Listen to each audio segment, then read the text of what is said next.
Itu saya lihat jelas itu ya emang bener cewek tinggi, rambutnya panjang, mukanya sebelah rusak.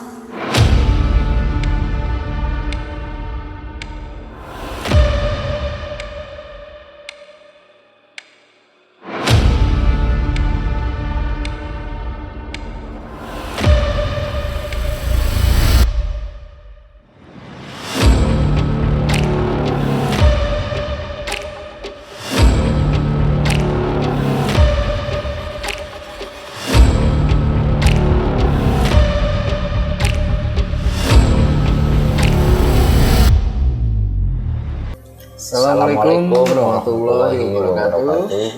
Selamat datang di Ranah Jawa, channel yang khusus membahas beragam cerita spiritual, mistis yang pastinya unik dan tidak masuk akal logika. Dan kembali di program seri Selasa Misteri.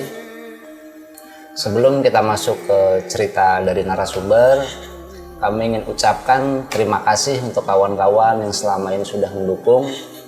Dan bagi yang baru bergabung, silahkan di subscribe terlebih dahulu dan jangan lupa aktifkan lonceng notifikasi agar selalu mendapatkan video-video terbaru dari kami. Masih dengan saya Zulkarnain dan rekan saya Zio Alvin. Dan kesempatan kali ini kita telah kedatangan narasumber dengan Mbak Lia yang akan menceritakan pengalaman pribadinya. Entah seperti apa, jangan kemana-mana, tetap di sini.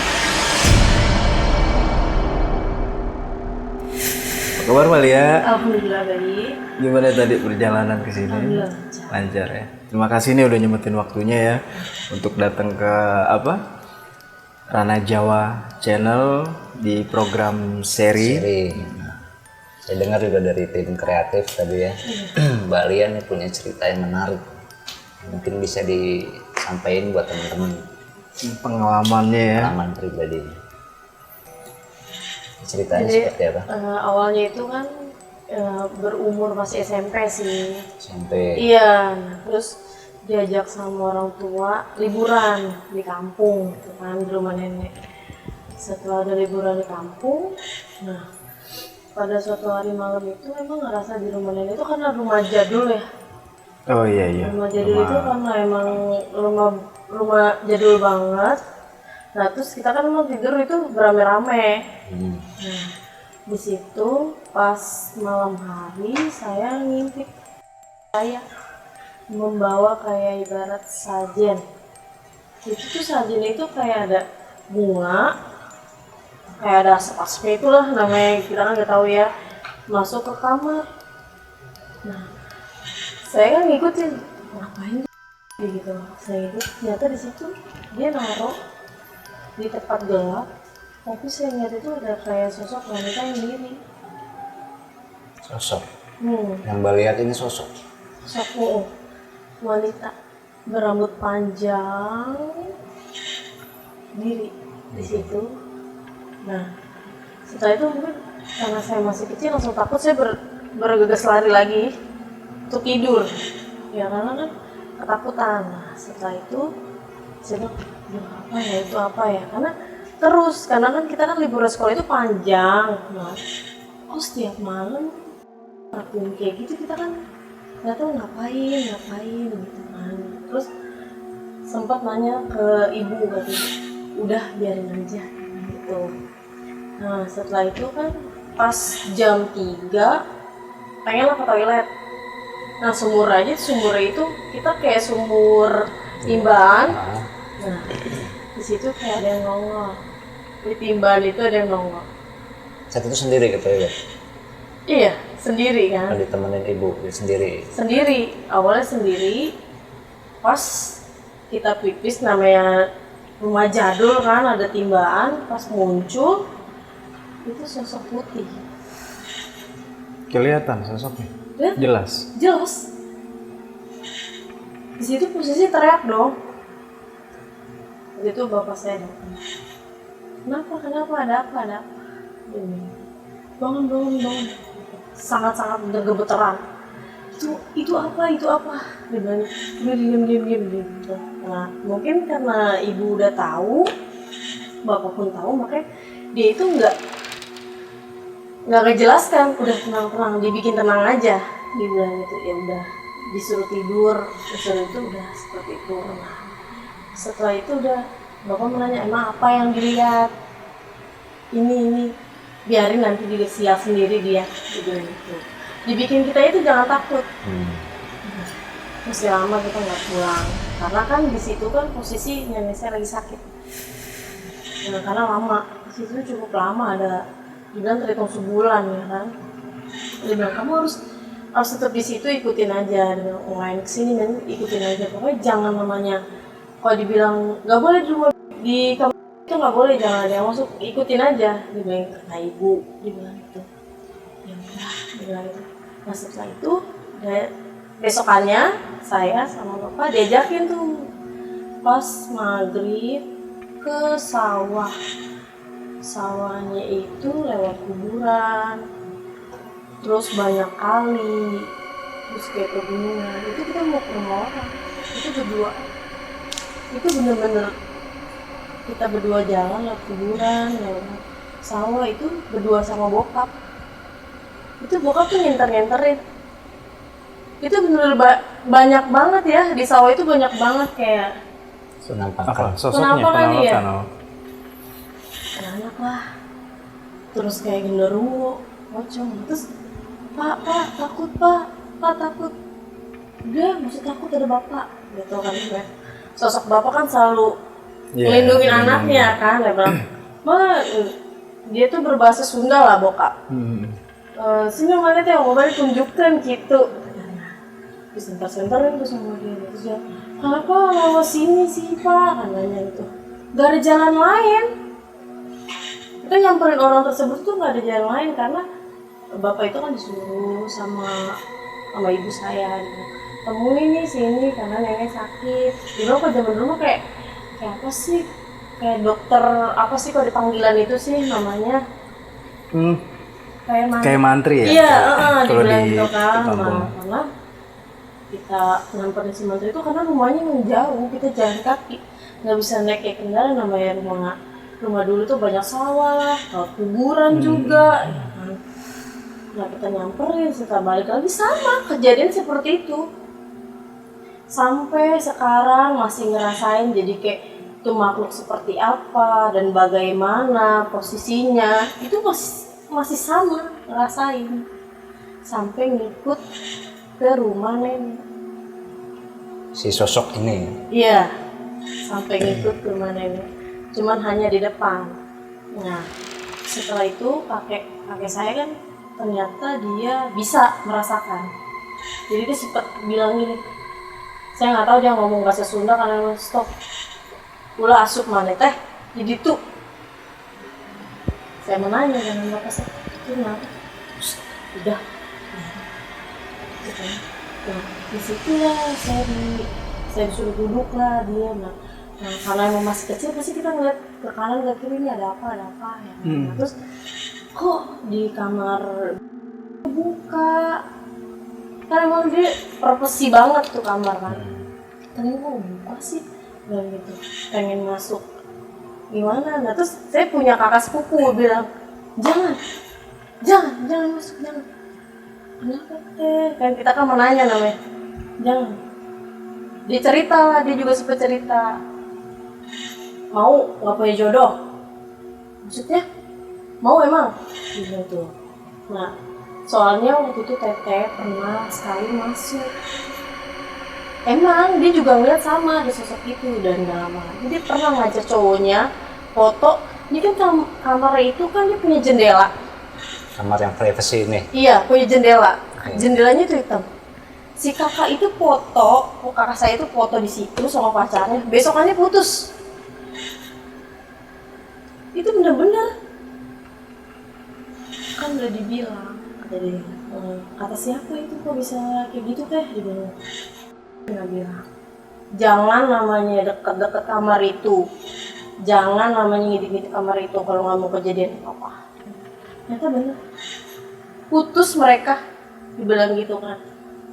Kok bisa kayak gitu ya, namanya masih kecil kan keponya tuh luar biasa kan gitu. Terus terus kenapa dia bobo kayak gitu setiap malam bobo gitu kan, terus kok kenapa pas kita tidur lelap gitu kan, terus kita juga ngintip sosoknya serem banget gitu kan.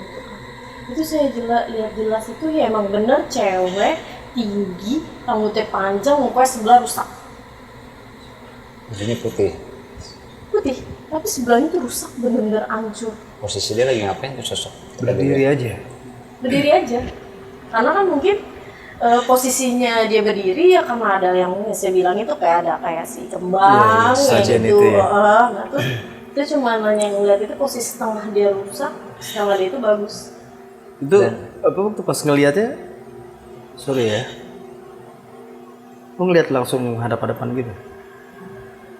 Namanya ngintip gini sih, nggak berhadapan karena Iya, kita ngeliat maksudnya pas ngintip dia lagi menghadap ke apa lo gitu. iya, Berarti apa benar-benar jelas ya? benar-benar jelas.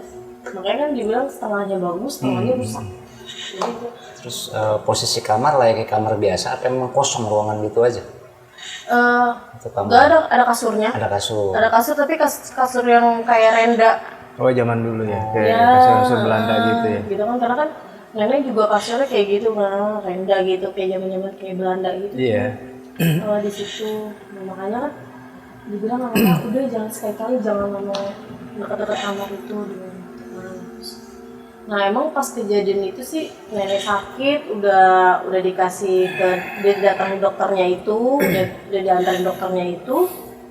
Setelah itu kan malam kejadian lagi. Kejadiannya tuh nenek kayak kesakitan terus kayak orang kayak pergi semua kayak orang kesurupan. Kita manggil lagi lah orang itu malam lagi. Kita nggak mungkin dong kalau kita ngikut di situ, kita kan bahaya kan anak kecil katanya. Ikut aja sih sama bapak, ikut lagi manggil orang pinter. Lewatin rute yang pertama lagi. Sama lagi. Tapi bedanya dia ke kanan ke kiri. Itu jauhnya luar biasa. Kuburannya banyak banget. Ada tanjakan juga. Dibilang kayak terus lewat juga perumahan Kaflin. Terus kata saya, ya ampun Pak, jauh banget. Saya bilang itu. Takut deh. Takut daripada di rumah tuh kamu apa? Jadi gitu. Dengan jalan begini, ikutlah sampai itu tersebut. Ya sama, kayak ada yang gede lah, kayak ada tarlingnya lah, ngomong kayak gitu. Terus panjang rambutnya, tapi kayak sosok laki sih bang. Kaki rambutnya panjang. Yang di sawah itu, sosok laki panjang, ini ada gini juga. Apa ada tanduk ya? Iya. Nah terus dia kayak ngeledek. Nah terus ketika di situ kan ngeteriak nggak mungkin karena kan berdua bokap. Terus udah setelah itu kita pulang nggak ada apa-apa. Nenek udah mendingan, dia emang berkendak nenek meninggal nyata. Itu kita semua pas nenek meninggal itu kita semua yang nemenin nenek itu cuma satu orang doang lah. Itunya Ketika apa jenazahnya di dalam hari kita semua pada ngungsi di rumah paman di bawah. itu kenapa maksudnya diungsiin? Jadi itu dibilang agak serem. Agak serem. Karena awalnya kan ngamuk-ngamuk, lu pada pergi semua gitu. Nanti 2 hari bentar dia udah mau pulang, meninggal. Nah setelah udah meninggal, kita semua mayat itu cuma nanya yang jagain itu kakek.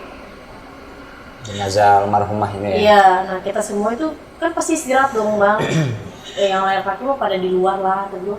Kita tidur di bawah. Itu di bawah juga lebih serem juga. Jaraknya jauh dari rumah? Enggak jauh, jadi kayak cuma di atas, dia di bawah sini sih. Beda gang kecil doang. Dia modelnya di atas, dia di bawah. Kita tidur rame-rame di situ. Ya pastilah anak kecil mau minta kencing loh bang, kayak gini-gini. Itu kayak ada di rumah itu juga ada sosok juga. Sosok yang dilihat apa itu? Ya kayak kakek-kakek di kamar tersebut dibilangnya ini ada kakek nih gini. siapa? Saya bilang, ini ada kakek-kakek. Kata siapa sih kakek-kakek? Kan saya kan namanya kecil, ini ada kakek-kakek nih. Ini takut ya. Kakek siapa? Udah tidur gitu kan. Emang bener-bener itu rumah emang bener-bener serem banget dibilang gitu kan. Nah, terus tidur udah tidur. Udah tahu lagi meninggal udah malam besok mau kali kuburin gitu.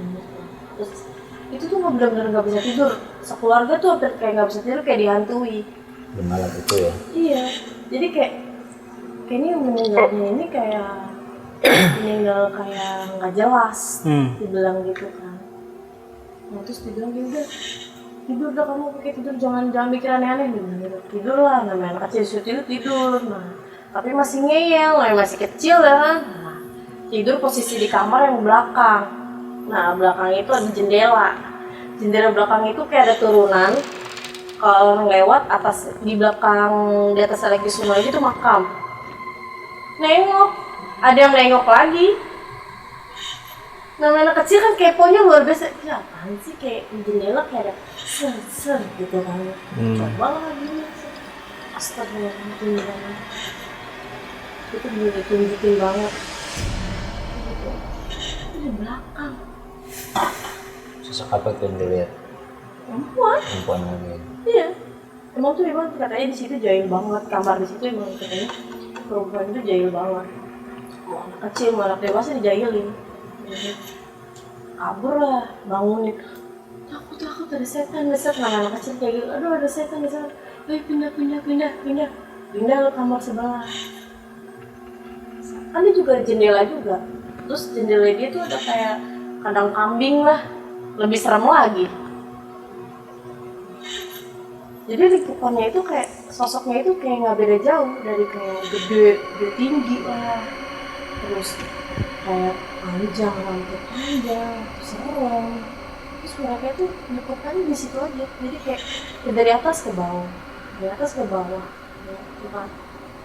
Nah setelah esok kambingnya itu, akhirnya dimakamin lah nenek, semua udah kelar, kita tahlilan dong bang, kasih tahlilan gitu. Posisi itu kakek kayak beda, udah beda dengan sempat kenapa itu kakek dibiarin urusan orang tua kayak gini. Nah nanya lah, karena kan kita punya kakak harus ditanya, lu kenapa gini kepo banget sih anak kecil kayak gini, bisa dia bilang gitu, so tau banget, udah diem aja gini urusan orang tua. Kan kita pengen tahu karena ternyata kakek itu bisa. So, dalam arti iya, sesuatu dibilang, lah ya. maaf ya bang, dibilang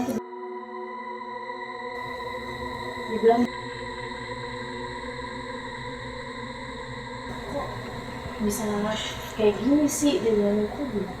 Oh iya ya udahlah, dibilang itu kalau dibiarin aja lah kalau kayak gitu mah. Nah terus udah lah main aja gak usah pikirin dah gitu, namanya orang yang ternyata kakek itu meninggal juga nggak lama dari si nenek itu. Jaraknya. Nah, jaraknya nggak lama meninggal setelah nenek itu dia. Tapi dia agak susah sih karena mungkin ilmunya ya. Agak susah. Itu yang di badan itu pada keluar semua. Yang di kakek itu keluar semua. Itu sosoknya benar-benar kayak nunjukin, gue ada loh di sini loh gitu. Siapa yang cucunya siapa nih yang akan jadi pengikut gue gitu kan. Bahasanya tuh si Jin dibilang gitu.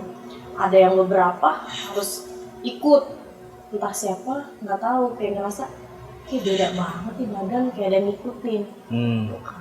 Terus namanya orang tua kan takut kalau anaknya demam apa dibawa lah. Nah nyokap gimana nih gini, mohon maaf kalau orang tua kamu meninggal yang nggak jelas, kenapa? Buat tumbal dari orang sakit. Buat tumbal dari orang sakit. Iya, orangnya itu yang sering nyembah di tengah malam. Ini jawaban si orang pintar ini. Iya. Dia bilang mau nanya, makanya pas kok jadi kok tahu-tahu dia langsung pas si nenek meninggal dia tuh aneh, hanya nangis kan, namanya saudara kan semua berdekatan ya. Jadi seberang kan, nangis kayak tapi udah nggak nangis tadi.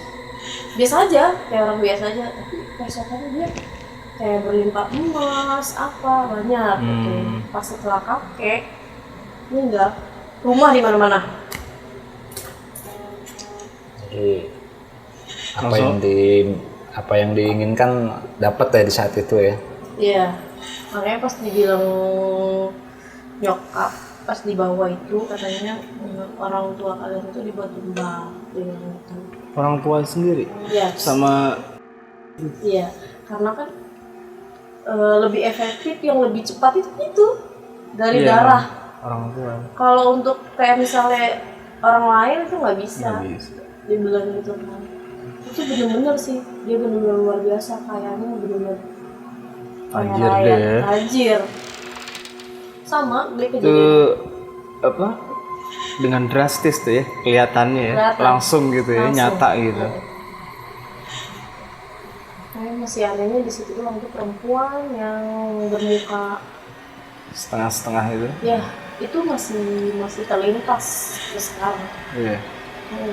Sampai sekarang tuh kalau misalnya ke rumah itu kalau untuk kayak berkunjung, kita pasti berkunjung, bertemu gini, udah takut, udah nggak akan mau nginjak rumah itu, karena hawanya udah beda banget.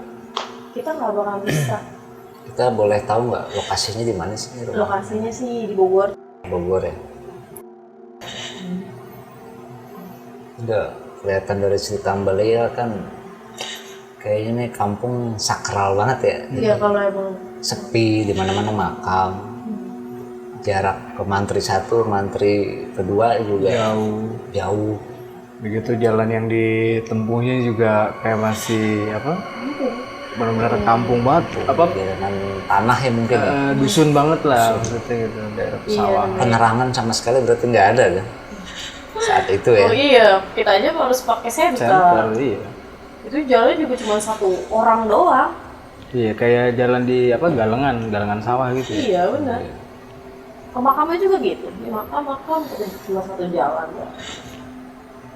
Terus ketika udah dapat obrolan dari si orang pintar, selanjutnya gimana? Pihak keluarga. Selanjutnya kalau nyokap sih nggak gitu percaya.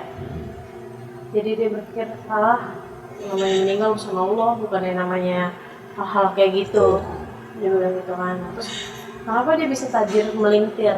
Tapi kalau si ibu saya mah udah tahu, karena tahunya dia punya guru orang sono kayak gini-gini. Tapi dia nggak berpikiran kalau untuk masa iya sih ada anak.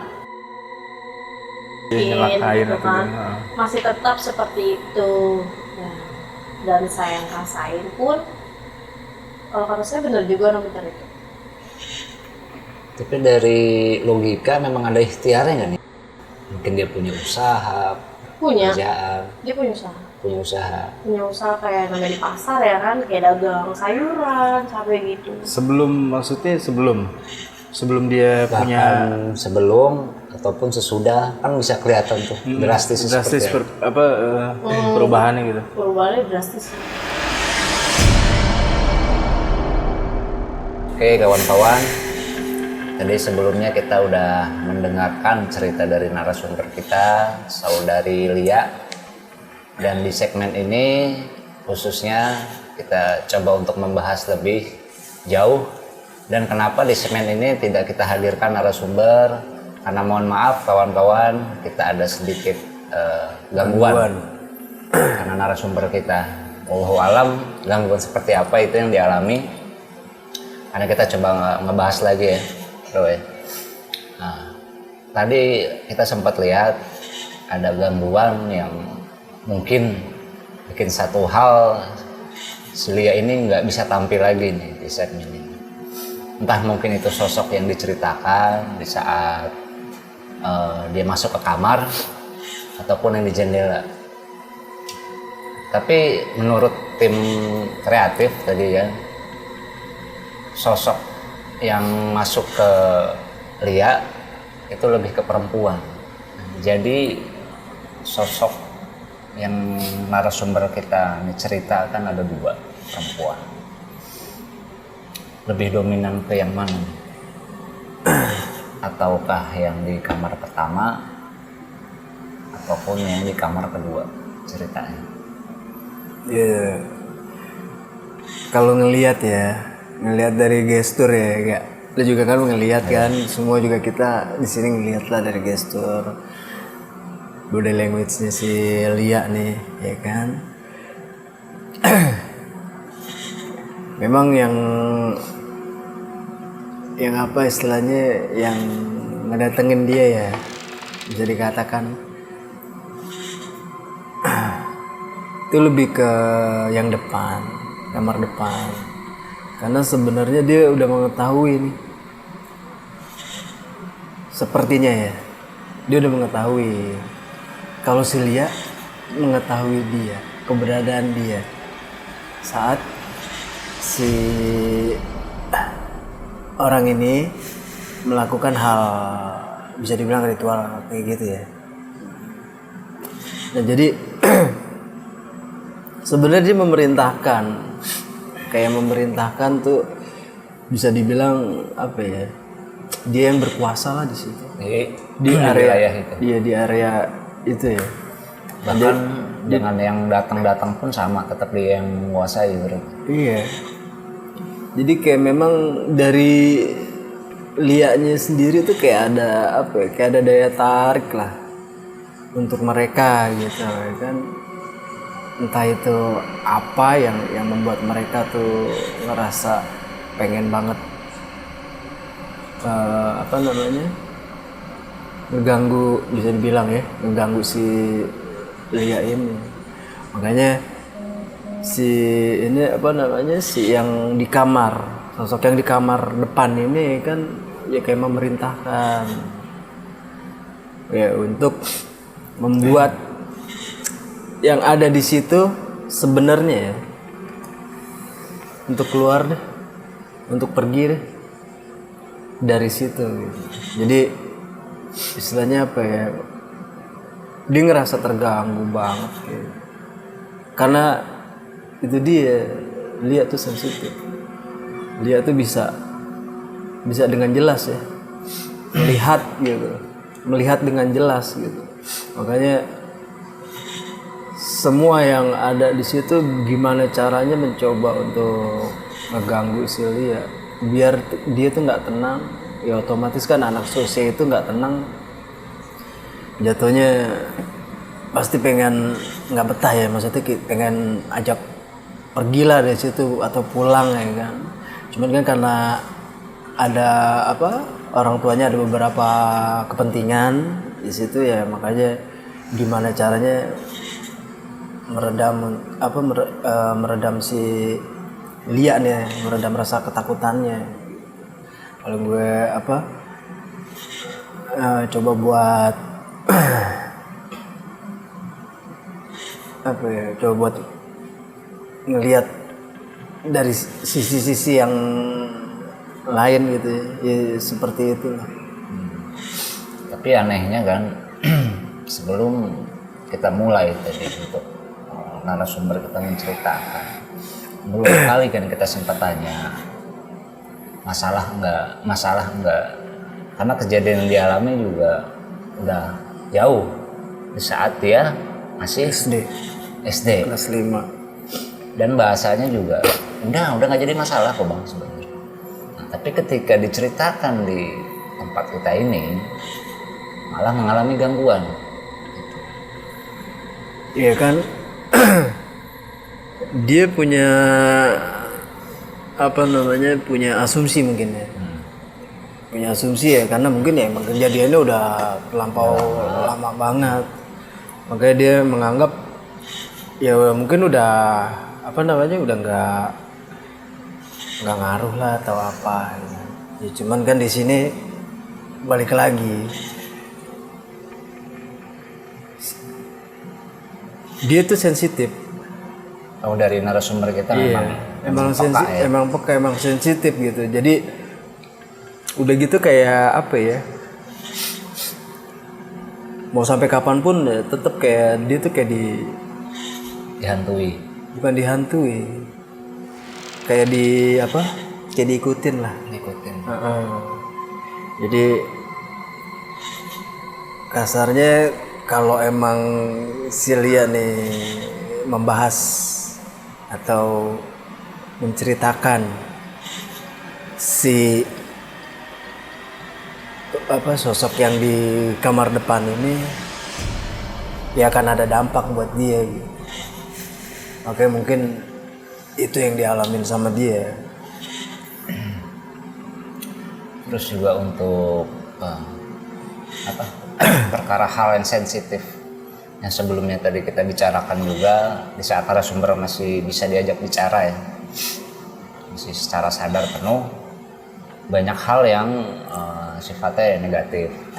Dalam arti kan kita mungkin membicarakan tentang ya salah satu apa yang dilakukan oleh sanak familinya kan, apa mungkin ke arah situ, ataupun memang hanya sosoknya aja nih yang nggak seneng, apa yang udah pernah dilakuin diceritain lagi. Itu dia, balik lagi yang tadi gue bilang kan, tetap dalam pengawasan. Masih tetap dalam pengawasan. Iya, karena dia ngerasa ya ini satu rahasia yang orang lain nggak boleh tahu. Sebenarnya disimpan, dikunci ya. Kalau sampai lo istilahnya lo buka, lo ceritakan gitu ya kan, ya akan ada efek buat lo sendiri gitu. Walaupun Allah alam ya, gue juga nggak mau sesumbar. Ya, tapi menurut yang terjadi ya demikian gitu. Makanya kita juga ngerasain kan ya, kita juga merasakan ya gimana ya, branding juga kita ngerasain ya kan, gasbang banget gitu. Jadi memang ya kayaknya apa yang diceritakan sama dia tuh nggak ada yang diada-ada, semuanya tuh real. Makanya kejadian yang dialamin sama dia tuh ya seperti itu. Wallahu alam. Kembali ya, mudah-mudahan cepat pulih. Dan sebelumnya kami tim juga berterima kasih. Terima kasih untuk ceritanya. Untuk ceritanya yang sangat-sangat luar biasa. Menarik banget untuk kita angkat ya di seri ini, Selasa Misteri ini. Mungkin juga untuk kawan-kawan bisa diambil pelajarannya aja ya. Ya. Yang udah pasti itu yang diambil harus pelajarannya aja. Kita bisa memilih mana yang baik dan mana yang tidak untuk kita jadikan acuan atau patokan lah, bisa dikatakan, untuk lebih bisa mendekatkan diri pada Sang Maha Pencipta Allah Subhanahu wa Ta'ala, biar keimanan kita semakin kuat ya, nggak goyah dengan hal-hal yang sifatnya mungkin syirik ya. Terus kalau yang lo rasain setelah yang dialamin sama Lia? Ya jujur gue pribadi juga shock ya, karena ini pengalaman pribadi kita lah dengan tim. Kita menghadirkan narasumber bercerita di segmen-segmen berikutnya kan, segmen-segmen sebelumnya aman-aman aja. Dan kita juga udah berapa kali nanya nih, gimana mbak, insya Allah udah gak ada apa-apa. Dengan tim juga sudah coba dilihat kan, maksudnya aman sejauhnya. Tapi ketika break, tiba-tiba itulah gangguan. Iya, tapi ya alhamdulillahnya juga ya bisa, dari kita juga bisa cepet buat membantu, buat mengatasi. Untuk mengatasi. Ya tapi alhamdulillah, mungkin karena ini juga kondisi fisik juga Bisa lelah, bisa karena suatu hal yang ada di kepala dia kan. Ya kayak mungkin lagi ada pikiran atau apa kan kita nggak tahu ya. Kalau untuk sosok-sosok yang lain mah ya mungkin hanya masuk dalam cerita aja kan. Iya. Itu hanya apa ya? Hanya pelengkap dalam perintah si sosok wanita yang di kamar depan itu. Ya, itu aja sih. Itu aja. Oke, kawan-kawan, untuk episode kali ini kita akhiri sampai di sini. Mohon maaf bila ada kesalahan dalam pengucapan ataupun pembicaraan kita. Terima kasih untuk Mbak Lia sekali lagi. Kita atas waktunya kita di sini hanya mencoba untuk memberikan penjabaran yang kita bisa aja sebenarnya. nggak melebihi apapun karena berdasarkan apa yang dialami aja sih. Oke, dukung terus channel kita dengan cara like, komen, dan subscribe. Bila kawan-kawan juga punya cerita seputar mistis dan spiritual, bisa dikirim ke email kita. Kita akhiri sampai di sini. Wassalamualaikum warahmatullahi wabarakatuh.